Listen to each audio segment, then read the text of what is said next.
Welcome back to your YouTube channel for creative studies. आज इस videos के माध्यम से हम लोग जानेंगे BABG 171 के जो इम्पोर्टेंट क्वेश्चन विद आंसर जो आने वाले एग्जाम के दृष्टिकोण से बहुत ही ज़्यादा महत्वपूर्ण रहेगी। ये सवाल आप जरूर से ज़रूर कंप्लीट कर लीजिएगा। जैसे कि आज यूनिट 2 का इम्पोर्टेंट क्वेश्चन को कवर करेंगे। इससे पहले यूनिट 1 की क्लासेस अपलोड हो चुकी है, जैसा कि आप सभी को ज्ञात ही होगा, बहुत सारे स्टूडेंट ने कर चुके हैं। और जिन्होंने अभी तक फर्स्ट यूनिट को नहीं की हैं वो ज़रूर कर लीजिए।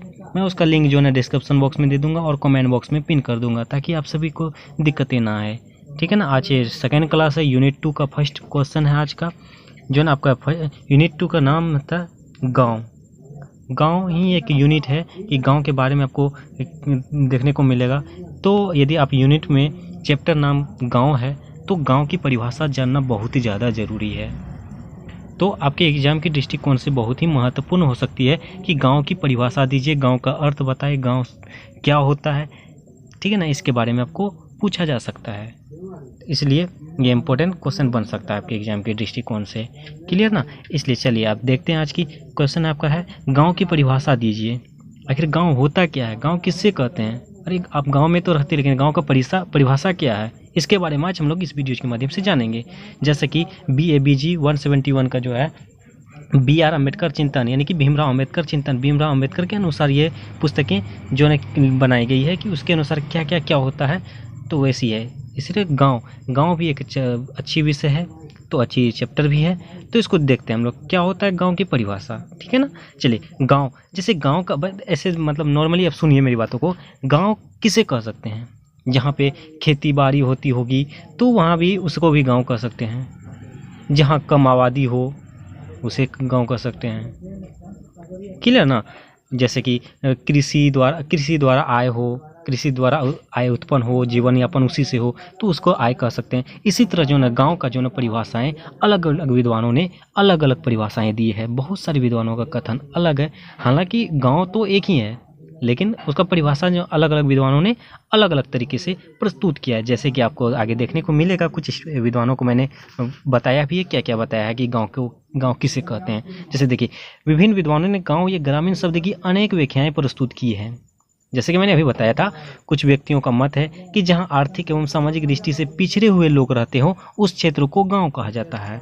जिस क्षेत्र में आर्थिक मतलब वहाँ पे आमदनी रुपया सामाजिक दृष्टि से हो, यानी कि पिछड़े हुए हो, मतलब वो विकास नहीं हो, प्रोग्रेस नहीं हो, तो उसको जो है हम लोग गांव कह सकते हैं, गांव कहा जाता है। इस तरह जो ना अनेक विद्वानों का अनेक कथन है। ठीक है। तो ये देखें, समझ गए ना गांव क्या होता है। यानी कि गांव जो है हम लोग उसको गांव के लिए बोल सकते हैं कि कुछ व्यक्तियों का मत है कि जहां आर्थिक एवं सामाजिक दृष्टि से पिछड़े हुए लोग रहते हो उस क्षेत्र को गांव कहा जाता है। आगे जैसे कि दूसरी ओर कुछ विद्वानों ने गांव का ग्रामीण शब्द उनके लिए उपयुक्त माना है जहां कृषि को मुख्य व्यवसाय के रूप में प्रयोग किया जाता है। जैसे अभी बताया मैंने कि कृषि को जो मुख्य व्यवसाय के रूप में, कृषि द्वारा आय उत्पन्न हो, जीवन यापन उसी के माध्यम से हो, तो उसको हम लोग गाँव कह सकते हैं। ग्रामीण की व्याख्या नगरीय शब्द के विपरीत की गई है। देखिए, ग्रामीण की व्याख्या जो है, ग्रामीण मतलब हो गया आपके गांव, उसके नगरीय मतलब हो गया आपके शहर। इसके जो ना शहर का जो ना उल्टा यानी कि विपरीतार्थक आपको ग्रामीण को कहा गया है। ठीक है ना। ग्रामीण शब्द को जो ना ग्रामीण की व्याख्या जो है नगरीय शब्द की विपरीत की गई है, अर्थात नगरीय विशेषताओं की विपरीत विशेषताओं वाला क्षेत्र ग्रामीण है। यानी कि जो है ना ये नगरीय विशेषता हो गई, आपका जो शहरी विशेषता हो गई, उसका विपरीत, उसका उल्टा विशेषता जो ना क्षेत्र होता है ग्रामीण, यानी कि गांव में देखते होंगे यहाँ खेती बाड़ी, गाय बैल पशु वगैरह वगैरह होती है। उसके शहर में देखते होंगे वहाँ पे सिर्फ उद्योग सब होते हैं, बड़ी बड़ी बिल्डिंगें होती है। मतलब देखा जाए तो दोनों में बहुत सारी डिफरेंस है। आप देख के समझ सकते हो ये गाँव है, ये शहर है। ठीक है ना। तो वही कहा गया है कि नगरीय विशेषताओं की विपरीत विशेषताओं वाला क्षेत्र ग्रामीण है। ठीक है ना। चलिए आगे, जैसे कि ग्रामीण को जनसंख्या के आधार पर भी परिभाषित किया जा सकता है। आपके जैसे कि जिस क्षेत्र में जनसंख्या की मात्रा बहुत कम हो, जैसे कि 5 से 10 गाँव घर हो, तो उसको हम लोग शहर कैसे बोल सकते हैं, उसको गाँव बोल सकते हैं। इसी तरह कहा गया है कि ग्रामीण को जनसंख्या के आधार भी परिभाषित किया जा सकता है। प्रत्येक देश में एक निश्चित जनसंख्या वाले क्षेत्र को ग्राम कहा जाता है। आपके जैसे जैसे आप समझ सकते हैं कि 10 घर है तो उसको गांव बोल सकते हैं। इसी में 50 घर है, बिल्डिंग टाइप का घर है और मार्केट टाइप का है, मतलब जैसे कि आपको साग सब्जी सभी मतलब दुकानें अवेलेबल है तो उसको शहर बोलते हैं। आप सभी समझ रहे हैं इसको, ठीक है ना। चलिए नेक्स्ट में, जैसे कि अनेक विद्वानों का गाँव की परिभाषा भिन्न भिन्न है। देखिए गांव की परिभाषा किस तरह से दिया है अनेक विद्वानों ने, अब उसके बारे में जानते हैं। जैसे कि एक विद्वान है बर्ट्रांड। बर्ट्रांड जो एक विद्वान था, बर्ट्रांड ने ग्राम्यता के निर्धारण में 2 आधारों, यानी कि ये जो है ना बर्ट्रांड जो है ग्रामीण जो है गांव के लिए परिभाषा के लिए 2 आधार बनाए हैं। उनमें से है आपका पहला आधार जो है कृषि द्वारा आय अथवा जीवन यापन, यानी कि ये भी यही बताया है, बर्ट्रांड भी बताया है कि कृषि द्वारा जो है कृषि द्वारा आय उत्पन्न मतलब कृषि पर आधारित होती है, वे गांव कहलाते हैं। यानी कि बर्ट्रांड जो है आपको 2 आधार दिया है। एक कहा गया है कृषि द्वारा आय अथवा जीवन यापन, यानी कि जो जहाँ जिस क्षेत्र में कृषि पर आधारित हो, कृषि पर निर्भर हो, उसके आधार पर जीवन यापन हो तो वे गांव कहलाएंगे। उसका दूसरा आधार में कहा है कम घनत्व वाला जनसंख्या क्षेत्र को प्रमुख माना जाता है। जैसे कि मैंने अभी जस्ट बताया था कि 5 से 10 घर हो तो उसको हम लोग गांव बोल सकते हैं, गांव माना जाता है, गांव कहा जाता है। वही कहा गया है कम घनत्व वाले जनसंख्या क्षेत्र को प्रमुख माना जाता है गांव की दृष्टिकोण से। क्लियर ना। चलिए ना आगे है आपका जैसे मेरिल और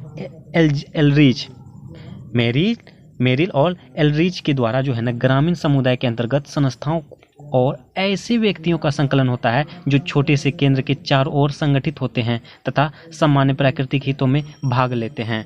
वे जो है ना इस विद्वान मेरिल और एल्ड्रिच के द्वारा जो है ना गांव का परिभाषा कहा गया है कि वे समुदाय के अंतर्गत होते हैं। जैसे कि आप देख सकते हो जो आप गाँव से हैं, बहुत सारे जो है ना व्यूजर्स जो है भी गाँव के हैं और बहुत सारे शहर के भी हैं।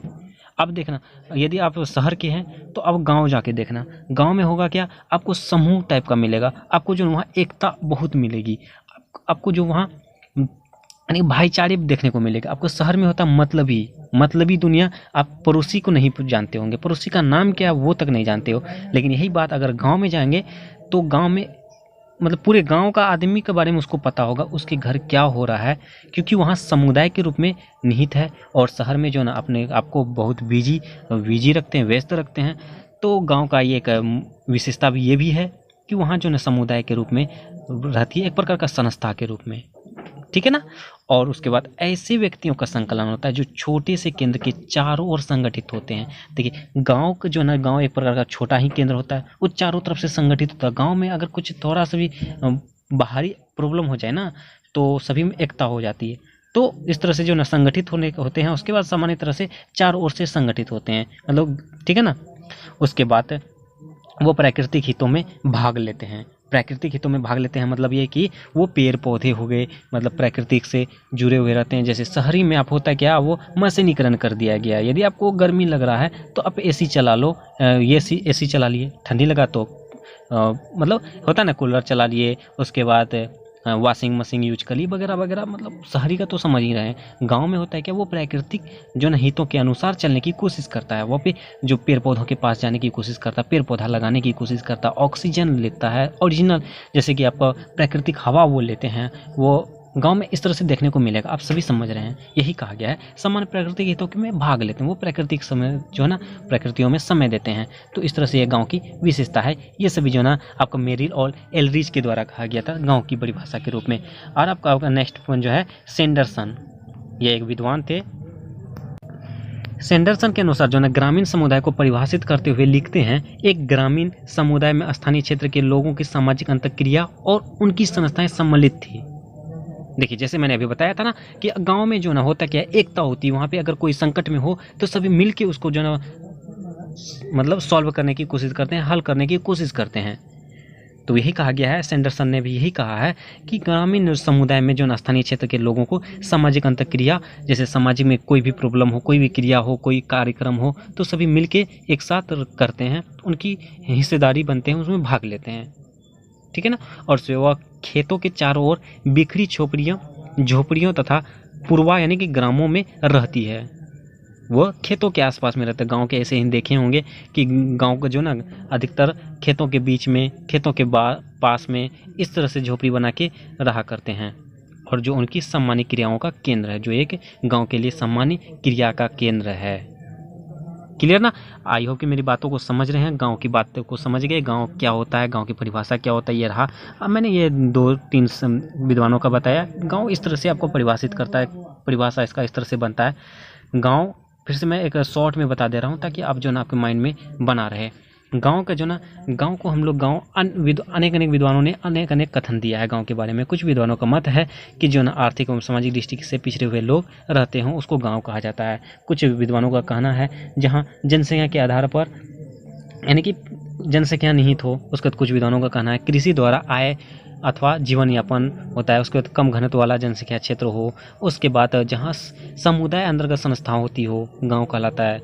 उसके बाद जो ऐसा क्षेत्र जहाँ पे जो ना मतलब खेतों के खेत जो है ना चारों तरफ से घिरा हो, उसके बीच में झोपड़ी बना हो, वे गांव हैं।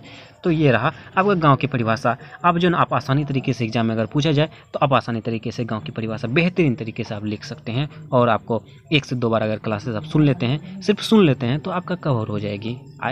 मैंने बताने की कोशिश किया इस तरह से ताकि आप समझ में आ जाए। पूरा नेचुरल लैंग्वेज में बताने की कोशिश किया। इसको ना हार्ड लैंग्वेज में बताया गया तो उसको मैंने शॉर्ट में, मतलब पूरा अपना देहाती, जैसे नहीं बोलता ना, देहाती देसी, उसको उसी लैंग्वेज में लिखने का प्रयास किया और सभी आप सबों के बीच प्रस्तुत करने की कोशिश किया। आई होप कि मेरी कंटेंट जो है ना आप सभी को पसंद आया होगा, उसके बाद समझाने का तरीका भी पसंद आया होगा। उसके बाद क्या, सभी इसको कंप्लीट कीजिए और उसके बाद फर्स्ट यूनिट नहीं देखें उसको भी कंप्लीट कीजिए। तो ये रहा आज का ओनली 1 क्वेश्चन। थोड़ी तबीयत प्रॉब्लम है तो मैं नेक्स्ट क्लास जल्द से जल्द लाने की कोशिश करूँगा। उसके बाद चलिए, और आप सभी से एक निवेदन है, जो भी इस चैनल में न्यू है प्लीज़ चैनल को सब्सक्राइब कर लीजिए और बेल आइकन को हिट कर दीजिए ताकि नेक्स्ट क्लासेस जैसे भी आए आपको नोटिफिकेशन के माध्यम से मतलब इन्फॉर्मेशन मिल जाए। और वीडियो पसंद है तो लाइक कीजिए, कमेंट के माध्यम से जो भी डाउट हो, जो भी दिक्कत है ज़रूर पूछिए। उसके बाद अपने दोस्तों को भी शेयर कीजिए। चलिए मिलते हैं नेक्स्ट वीडियो में, तब तक के लिए थैंक यू, जय हिंद।